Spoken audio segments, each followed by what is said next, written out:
Good morning students. आज हम सभी लोग पुनर्जागरण के अंतर्गत उसके अर्थ कारण कारण को हम लोग पढ़ चुके हैं। तो आज हम सभी लोग पुनर्जागरण की विशेषताओं का अध्ययन करेंगे कि जो मध्यकाल में पुनर्जागरण प्रारंभ हुआ था उसकी क्या क्या विशेषताएं हैं। तो सबसे पहले एक बार फिर से आप सभी का मौर्य हिस्ट्री क्लासेस में स्वागत करते हैं और हार्दिक अभिनंदन करते हैं और उम्मीद करते हैं कि आप बहुत ही लगन के साथ, धैर्य के साथ इस विशेषताओं को अध्ययन करेंगे और मन लगाकर इसे सुनेंगे। तो आइए चलिए प्रारंभ करते हैं कि पुनर्जागरण की विशेषताएं। तो सर्वप्रथम हम लोग जान ले कि पुनर्जागरण क्या है। तो इसके बारे में हम लोगों ने कल पढ़ा कि पुनः जागना, पुनर्जागरण का अर्थ होता है पुनः जागना, जो लैटिन भाषा के रेनेसा शब्द से बना हुआ है। पुनर्जागरण का मतलब मैंने आपको बताया था कि मध्यकाल में जो व्यक्ति था वो अंधकारमय हो गया था, यानी जो उसके विचार थे, विचार करने की, जो तर्क करने की जो क्षमता थी वो एकदम समाप्त हो गई थी। लेकिन कुछ घटनाओं के फलस्वरूप व्यक्ति में विचार करने की जो क्षमता थी, जो चिंतन करने की क्षमता थी, उसका विकास होने लगा और वहीं से पुनर्जागरण का प्रारंभ हो गया। तो मैं कह सकता हूं कि जो पुनर्जागरण था एक बौद्धिक विचारधारा थी, या मैं एक लाइन दूसरी लाइन में मैं कहूं तो मैं कह सकता हूं कि विचारों में, यानी व्यक्ति के विचारों में जब आमूल चूल परिवर्तन होने लगा या दिखने लगा, इसी प्रक्रिया को पुनर्जागरण की प्रक्रिया कहा जाता है। यानी पुनर्जागरण वह व्यवस्था है जो मध्यकाल के अंत से प्रारंभ हुई और जो आधुनिक काल के प्रारंभ में दृष्टिगोचर होने लगी। यानी व्यक्ति मध्यकाल से निकलकर आधुनिक काल में प्रवेश कर गया। इस प्रक्रिया को पुनर्जागरण की प्रक्रिया कहा जाता है। तो पुनर्जागरण के कारणों पर हम लोगों ने कल प्रकाश डाला कि क्या क्या इसके कारण थे, लेकिन आज हम लोग पुनर्जागरण की विशेषताओं पर बात करेंगे। तो पुनर्जागरण की क्या क्या विशेषताएं हैं, आइए इन पर हम लोग अध्ययन करें। तो सबसे पहली विशेषता है मानवतावाद। देखिए, मानवतावाद, ये जो मानवतावाद है ये क्या है, आइए हम लोग इस पर अध्ययन करें।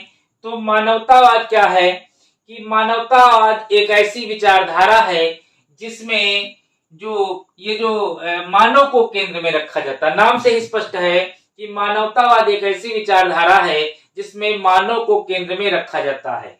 तो जो मानवतावादी जो लोग थे, तो इन्होंने क्या किया था कि उस समय मध्यकाल में इन्होंने जो प्राचीन ग्रंथ थे, इन ग्रंथों का इन्होंने बारीकी से अध्ययन किया और जब इन्होंने इनका बारीकी से अध्ययन किया तो इन ग्रंथों में इन्हें जीवन की वास्तविकता नजर आई, इनको वास्तविकता का ज्ञान हुआ। क्योंकि जब मध्यकाल आ गया था तो मध्यकाल में पूरा यूरोप अंधकार में चला गया था। तो इसके पहले जब प्राचीन काल चल रहा था, यानी आरंभ से लेकर 5वीं सदी तक जो समय रहा उसे बौद्धिक जागरण का काल कहा गया। तो उस समय जो चीजें लिखी गई थी, मध्य युग में आकर मानवतावादियों ने उन प्राचीन ग्रंथों का अध्ययन किया और अध्ययन करने के बाद उनको पता चला कि वास्तव में जीवन की वास्तविकता क्या है। और जब उनको जीवन की वास्तविकता और सच्चाई का पता चला तो उन्होंने क्या किया, जो धर्म ग्रंथ उस समय चल रहे थे, जिन धर्म ग्रंथों को पढ़ने के लिए जोर दिया जाता था, मानवतावादियों ने इन धर्म ग्रंथों की जो वास्तविकता थी इसको कंप्लीटली नकारने का काम कर दिया। उन्होंने धर्म ग्रंथों में जो लिखा हुआ था या जो लोग जो बता रहे थे, धर्म ग्रंथों के माध्यम से जो लोगों को उपदेश दे रहे थे, इनको इन्होंने मानने से इनकार कर दिया। और इसके बाद क्या हुआ कि जो मानवतावादी थे, इन्होंने वहां उस समय की जो समय का समाज चल रहा था, तो समाज की जो तत्कालीन दशा थी, बात को समझिएगा, जो उस समय समाज की जो तत्कालीन दशा थी उसकी जो दशा थी उस पर इन्होंने कड़ा प्रहार किया अपने लेखों के माध्यम से और इसकी आलोचना की कि जिस तरीके से समाज जो था अंधकार में डूबा हुआ था, व्यक्तियों का शोषण हो रहा था और व्यक्तियों को बरगलाया जा रहा था, तो उस पर इन्होंने उस समय की जो दशा थी उसको देख करके इन्होंने उस पर कड़ा प्रहार किया। क्या उस समय इन्होंने क्या देखा, धर्म ग्रंथ जो उस समय होते, उन धर्म ग्रंथों में वो जो धर्म ग्रंथ थे वो कंप्लीटली अंधविश्वास, उनसे धर्म जो उसमें चल रहा था उस धर्म में अंधविश्वास कंप्लीटली व्याप्त था। धर्म में जो रूढ़िवादिता व्याप्त थी, इन मानवतावादियों ने क्या किया, उन धर्म ग्रंथों में जो अंधविश्वास व्याप्त था, जो रूढ़िवादिता व्याप्त थी, इसको इन्होंने सिरे से नकार दिया और इसको मानने से इन्होंने इनकार कर दिया।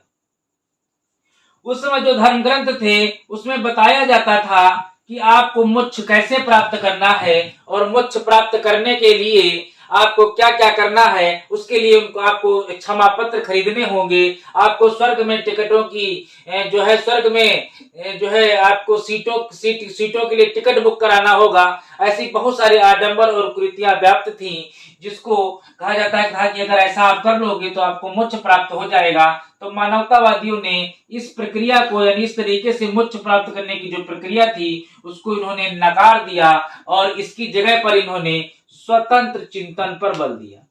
इन्होंने कहा कि सबसे पहले हमें स्वतंत्र चिंतन पर बल देना होगा और स्वतंत्र चिंतन पर बल देने के बाद ही इन्होंने कहा कि मैं बताऊंगा कि क्या हो सकता है। इसीलिए इन्होंने उस समय तत्कालीन समाज में जो बुराइयां चल रही थी उनमें उन्होंने बहुत ही जोर देना शुरू किया और लोगों को बताया कि आपको धर्म ग्रंथ नहीं पढ़ना है, धर्म ग्रंथ नहीं पढ़ना है, धर्म ग्रंथ की जगह पर आपको भूगोल पढ़ना है, भूगोल पढ़ना है, आपको इतिहास पढ़ना है, आपको जो है सौंदर्य शास्त्र पढ़ना है, सौंदर्य शास्त्र पढ़ना है। इन्होंने खगोल पढ़ना है, आयुर्विज्ञान पढ़ना है, जैसे बहुत सारी चीजों को इन्होंने बताया कि जो है विज्ञान पढ़ना है। तो इन सब चीजों को इन्होंने बताया और इसके अलावा मानवतावादियों ने बहुत सारी पुस्तकें लिखी जो सौंदर्य पे पुस्तकें थी, सौंदर्य पे बल देती थी। प्रेम पर इन्होंने पुस्तकें लिखी,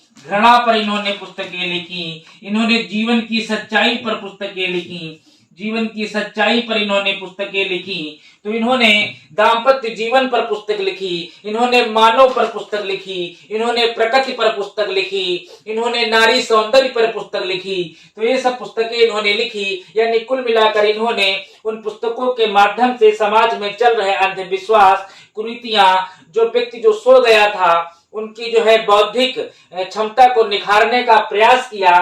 तो ये मानवतावादियों का काम था और ये मानवतावादी जब बाहर निकल करके आए तो इन्होंने पुनर्जागरण को आगे बल दिया। मानवतावाद के जो पिता हैं उनको पेट्रार्क को कहा जाता है। पेट्रार्क जो थे वो मानवतावाद के पिता थे। इन्होंने मानवतावाद पर बहुत विशेष बल दिया और बहुत ही अच्छी अच्छी पुस्तकें लिखी, जिससे तत्कालीन समाज में जो बुराइयां व्याप्त थी उनको उजागर किया। इस प्रकार ये जो मानवतावाद है इसने पुनर्जागरण को आगे ले जाने में अपनी एक महत्वपूर्ण भूमिका निभाने का काम किया। इसके अलावा इन लोगों ने, मानवतावादी लोगों ने कहा, क्या कहा कि कहीं ऊपर कहीं स्वर्ग नहीं है। इन्होंने कहा कि ऊपर कहीं स्वर्ग नहीं है, यही जो इहलोक है, यही जो इहलोक है, जिस लोक में तुम रहते हो इसी को स्वर्ग बनाओ, इसी को स्वर्ग बनाओ। इन्होंने कहा कहीं ऊपर स्वर्ग नहीं है, यही जो रहते हो इसी को तुम जो है स्वर्ग बनाओ। इन्होंने कहा मानव स्वतंत्रता पर इन्होंने बल दिया। इन्होंने कहा मानव को स्वतंत्र कर दो ताकि वो उसमें सोचने की, समझने की क्षमता का विकास हो, बौद्धिक क्षमता का विकास हो, चिंतन करने का विकास हो, ताकि उसके अंदर राष्ट्रीय निष्ठा का जन्म हो, ताकि उसके अंदर राष्ट्रीय निष्ठा का जन्म हो। और इसीलिए तो आपने देखा कि जब पुनर्जागरण हुआ और तुर्कों ने 1453 में कुस्तुनतुनिया पर अधिकार कर लिया, तो वो पूर्वी रोमन साम्राज्य जो था वहां से जो बहुत सारे लोग भाग करके इटली आ गए थे और इसमें बहुत सारे लेखक जो थे, विद्वान, दार्शनिक, विचारक, पत्रकार ये सब लोग यहाँ पर आ गए थे। प्राध्यापक जो पढ़े लिखे लोग, जो बुद्धिजीवी वर्ग के लोग थे, ये यहाँ इटली में आ गए थे, क्योंकि इटली बहुत ही शांत प्रिय जगह थी। और यहीं पर आकर इन्होंने नई नई पुस्तकें लिखी और उन पुस्तकों के माध्यम से धीरे धीरे इन्होंने सबसे पहले इटली में पुनर्जागरण पैदा किया, फिर पूरे यूरोप में पुनर्जागरण के विस्तार को बल दिया। तो इस प्रकार इन्होंने जो ये उस समय तत्कालीन मठ चलते थे, यानी जो कैथोलिक धर्म, जो धर्म चल रहा था, जो मठ चल रहे थे, उसके अंदर जो कुरीतियां व्याप्त थी, इनको इन्होंने कंप्लीटली पूरी तरीके से नकार दिया और एक नए स्वतंत्र चिंतन को इन्होंने बल दिया, यानी मानवतावादी को इन्होंने बल दिया। तो इस प्रकार पुनर्जागरण की जो विशेषता है उसमें मानवतावाद यानी मानव को केंद्र में रखा गया, ये इसकी प्रमुख विशेषता है। थोड़ा सा एक मिनट में अध्ययन लेंगे कि पुनर्जागरण की विशेषता देखिए, हमने मानववाद लिखा है, इसमें इन्होंने जो प्राचीन ग्रंथ थे उसकी वास्तविकता को पढ़ा, धर्म ग्रंथ जो चल रहे थे उसको नकार दिया, समाज की तत्कालीन दशा पर इन्होंने कड़ा प्रहार किया, क्योंकि उस समय जो धर्म ग्रंथ चल रहे थे वो अंधविश्वास और रूढ़िवादिता से भरे हुए थे। उनमें मोक्ष प्राप्त करने के लिए विभिन्न तरीके बताए गए थे। इन लोगों ने इस मोक्ष प्राप्त करने की तरीकों को नकार दिया, स्वतंत्र चिंतन पर बल दिया। धर्म ग्रंथ पढ़ने की बजाय इन्होंने भूगोल, इतिहास, सौंदर्य शास्त्र, खगोल शास्त्र, आयुर्विज्ञान, विज्ञान, गणित आदि जैसे विषयों को पढ़ने पर बल दिया। इसी के साथ में इन्होंने सौंदर्य, प्रेम, घृणा, जीवन पर सच्चाई, दाम्पत्य जीवन, प्रकृति आदि पर इन्होंने पुस्तकें लिखी। इसका पिता पेट्रा को कहा जाता है। इन्होंने बताया कि जो इहलोक है यही स्वर्ग है, इसी को स्वर्ग बनाओ। इन्होंने मानव की स्वतंत्रता पर बल दिया, ताकि जब मानव स्वतंत्र होगा तो उसमें बौद्धिक जागरूकता आएगी और उसी के साथ उसके अंदर राष्ट्रीय निष्ठा का जन्म होगा। और बहुत सारे जो मानवतावादी थे वो इटली चले गए थे, वहां पर उन्होंने जो इटली से इन्होंने सबसे पहले पुनर्जागरण का प्रारंभ किया। इसके बाद पूरे यूरोप में, इटली में इन्होंने रह करके बहुत अच्छी अच्छी किताबें लिखी और वहीं से इन्होंने जो है पुनर्जागरण को जो है आगे बल मिला। अगली हेडिंग देखिए, अगली हेडिंग मैंने लिखा है व्यक्तिवाद। व्यक्तिवाद, पुनर्जागरण हो जाने से व्यक्ति को महत्व दिया जाने लगा। अब देखिए मध्यकाल में क्या हो रहा था कि मध्यकाल में ईश्वर को केंद्र में रखा गया था। यह आप ध्यान रखिए कि ईश्वर जो था वो केंद्र में था।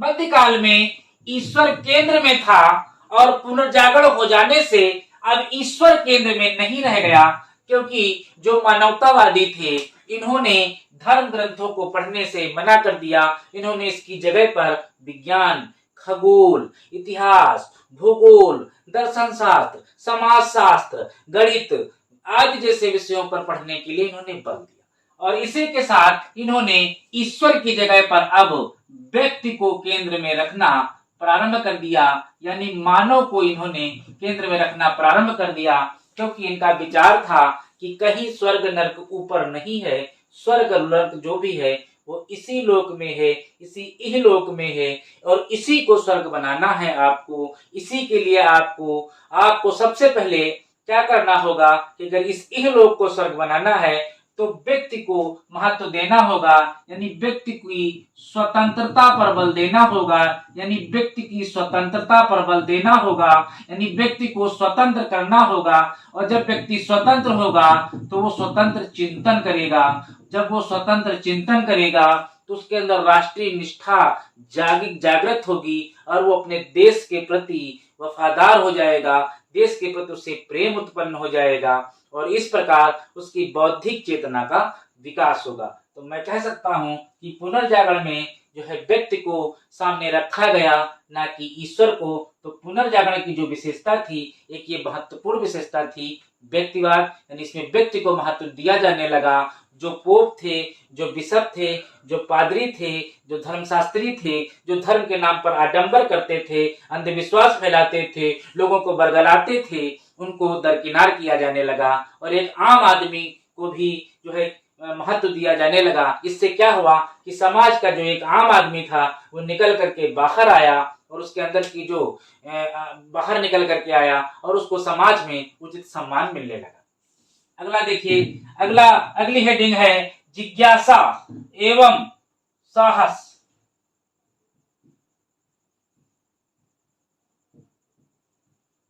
जिज्ञासा व साहस। देखिए, जिज्ञासा व साहस, पुनर्जागरण में क्या हुआ कि पुनर्जागरण हो जाने से भौगोलिक खोजें हो गई थी। आप सभी लोगों को मैंने कल पढ़ाया था कि पुनर्जागरण हो जाने से भौगोलिक खोजें हो गई थी और भौगोलिक खोजें करने के लिए 1453 में तुर्कों ने कुस्तुनतुनिया पर अधिकार कर लिया और उन्होंने लाल सागर और काला सागर के मध्य से जाने वाले रास्ते को अवरुद्ध कर दिया, जिससे वहां पर भौगोलिक खोजें होने के लिए नाविकों में एक प्रतियोगिता हुई और ये नाविक बाहर निकल करके आए और उन्होंने भौगोलिक खोजें प्रारंभ की। भौगोलिक खोजें करने के दौरान जब ये लोग एशियाई, अफ्रीकी तथा अमेरिकी जो है महाद्वीपों की ओर गए, वहां पर ये लोग नए नए लोगों से मिले, वहां के नए नए वातावरण को इन्होंने देखा, वहां की जो नई नई चीजों को देखा, इससे इनके अंदर जो है जिज्ञासा का विकास हुआ। और वहां पर इस समय क्या था कि कोई नाव तो चलते नहीं थे, यानी कुल मिलाकर के कोई जो है इलेक्ट्रिक नाव तो नहीं चलते थे। लहरों के विपरीत जो है लोगों को जानने के लिए कहा गया, लेकिन उनके अंदर बहुत सा साहस था। उन्होंने उन साहस का परिचय देते हुए भौगोलिक यात्रा कंप्लीट की और वो नए महाद्वीपों को, नए लोगों से मिलने की उनके अंदर इच्छा थी। वो कुछ नया करना चाहते थे, क्योंकि उस समय यूरोप जो था वो जो है अंधकार में डूबा हुआ था और यूरोप में पुनर्जागरण चल रहा था। पुनर्जागरण हो जाने से उनके अंदर बौद्धिक चेतना और क्षमता का विकास हो चुका था, जिसके कारण उनके अंदर अन्य देशों को देखने, सीखने, मिलने, जाने आज की बहुत सारी जिज्ञासा उत्पन्न हो गई थी। और यही जिज्ञासा जो थी, जो पुनर्जागरण की विशेषता बनकर सामने आई, क्योंकि पुनर्जागरण हो जाने से ही लोगों के अंदर जिज्ञासा उत्पन्न हुई और उन्होंने ये भौगोलिक खोजें की, नई नई यात्राएं की, नई नई खोजें की, नए नए लोगों से मिले, नए नए आविष्कारों की ओर बढ़े, नई नई पुस्तकें लिखी इन्होंने और कुछ नया करने का कार्य इन्होंने किया। चलिए चौथी हेडिंग पर चलेंगे। चौथी हेडिंग है प्रतिभा का विकास। प्रतिभा का विकास। पुनर्जागरण हो जाने से यूरोप के लोगों में प्रतिभा का विकास, यानी जब पुनर्जागरण हो गया था तो लोगों को स्वतंत्र चिंतन पर बल मिला। पुनर्जागरण हो जाने से व्यक्ति के स्वतंत्र चिंतन पर बल मिला। अब व्यक्ति स्वतंत्र होकर के चिंतन करने लगा, यानी उसमें बौद्धिक क्षमता का विकास हो गया था। बौद्धिक क्षमता का विकास हो जाने से अब जो व्यक्ति में जो जैसी प्रतिभा थी, उसी प्रतिभा के अनुरूप उसको कार्य मिलने लगा। जो व्यक्ति कहते हैं ना कि हर व्यक्ति के अंदर ईश्वर कोई ना कोई एक गुण डाल के जरूर भेजता है, जिससे वो इस पृथ्वी पर आकर के अपना जीवन यापन करता है। लेकिन क्या था कि उस समय मध्यकाल में जो सामंतों और पोप लोगों ने मिलकर के पूरी व्यवस्था को हाईजैक कर लिया था, इससे जो आम जनमानस था उसकी प्रतिभा निकलकर सामने नहीं आ पा रही थी। लोगों के सामने उन्हें अपनी कला का जो है प्रदर्शन करने का अवसर नहीं मिल पा रहा था। लेकिन पुनर्जागरण हो जाने से वे लोग जो आम जनमानस के लोग थे वो बाहर निकल करके आए और जिस व्यक्ति के अंदर जितनी प्रतिभा थी या जैसी भी प्रतिभा थी, उसने उस प्रतिभा का प्रदर्शन किया। ऐसा पुनर्जागरण के कारण संभव हुआ। अगर हम बात करेंगे लियोनार्डो दा विंची की, तो एक से अधिक व्यक्ति ने भी एक व्यक्ति ने एक से अधिक प्रतिभा का भी प्रदर्शन किया है। कहते हैं एक आधी प्रतिभा तो व्यक्ति के अंदर होती ही है, लेकिन कुछ लोगों के अंदर एक से अधिक प्रतिभा होती है। तो अगर लियोनार्डो दा विंची की बात करें तो लियोनार्डो दा विंची जो था एक चित्रकार भी था। इसने चित्रकारी के क्षेत्र में जो है अभूतपूर्व प्रदर्शन किया। मोनालिसा इसी की जो है चित्रकला था, जिसके बारे में कहा जाता है कि वो एक ऐसी मुस्कुराती हुई प्रतिमा है जिसके बारे में आज भी लोग उसको देखते हैं और उस पर पीएचडी कर रहे हैं। लोग अभी भी उसका पता नहीं लगा पाए, इतनी महान पेंटिंग थी। इसके साथ में वो एक मूर्तिकार भी था। और इसके साथ में अगर बात करें तो लियोनार्डो दा विंची एक भूगोलवेत्ता भी था। तो देखिए इसके अंदर एक से अधिक प्रतिभा छिपी हुई है। तो पुनर्जागरण हो जाने से जिस व्यक्ति के अंदर एक से अधिक प्रतिभा छिपी हुई थी, उस प्रतिभा को उसे अवसर प्रदर्शन करने का अवसर प्राप्त हुआ। तो इस प्रकार मैं कह सकता हूँ कि पुनर्जागरण हो जाने से लोगों को अपनी प्रतिभा का विकास, यानी प्रतिभा दिखाने का जो अवसर था वो प्राप्त हुआ। आगे बात करेंगे। अगली हेडिंग है सौंदर्य पर बल।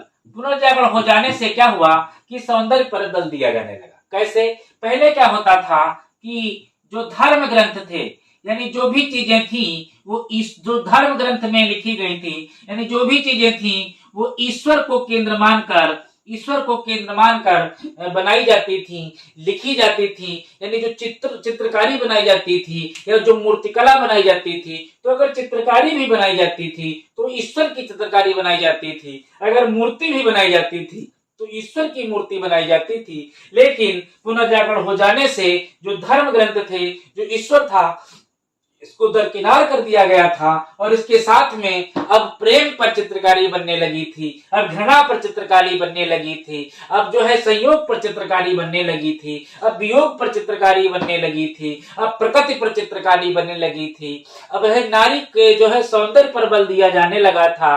अब जो है कुल मिलाकर मैं कह सकता हूं कि जो सुंदरता की चीजें थी उनको सामने लाया गया, दाम्पत्य जीवन को सामने लाया गया, लोगों को बताया गया कि ये सब भी विषय होते हैं जिन पर आपको अध्ययन करना है। केवल दुनिया धर्म शास्त्रों के इर्द गिर्द ही नहीं समिट जाती है, इसके अलावा भी दुनिया में बहुत सारी चीजें हैं। ऐसा कब संभव हुआ? जब वहां पर पुनर्जागरण हुआ। अगली हेडिंग देखिए, अगली हेडिंग है धर्मनिरपेक्षता।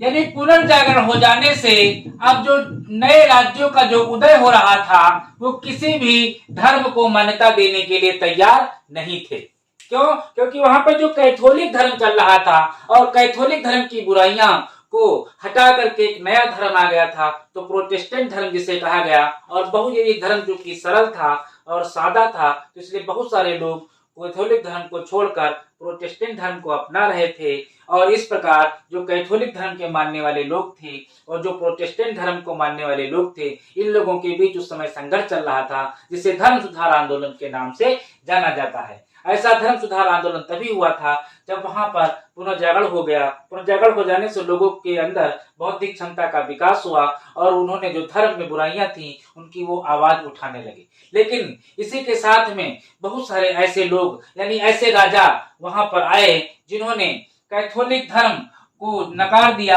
यानी जो पहले कैथोलिक धर्म क्या होता था, राज्य धर्म होता था। तो बहुत सारे राजाओं ने जब नए राजा सिंहासन पर आसीन हुए, चूंकि पुनर्जागरण हो गया था और उनकी सोचने समझने की क्षमता और तार्किक क्षमता का विकास हो गया था, तो उन्होंने राज्य का कोई विशेष धर्म नहीं घोषित किया, यानी राज्य को धर्म निरपेक्षता के मार्ग पर आगे बढ़ाया। उन्होंने कहा कि राज्य का कोई भी विशेष धर्म नहीं होगा। जैसे हमारा जो भारतीय संविधान है ये धर्म निरपेक्ष संविधान है, जिसमें साफ साफ कहा गया है कि भारत का कोई भी धर्म जो है वो राज्य धर्म नहीं होगा, वरन भारत में सभी धर्मों को बराबर का सम्मान दिया जाएगा।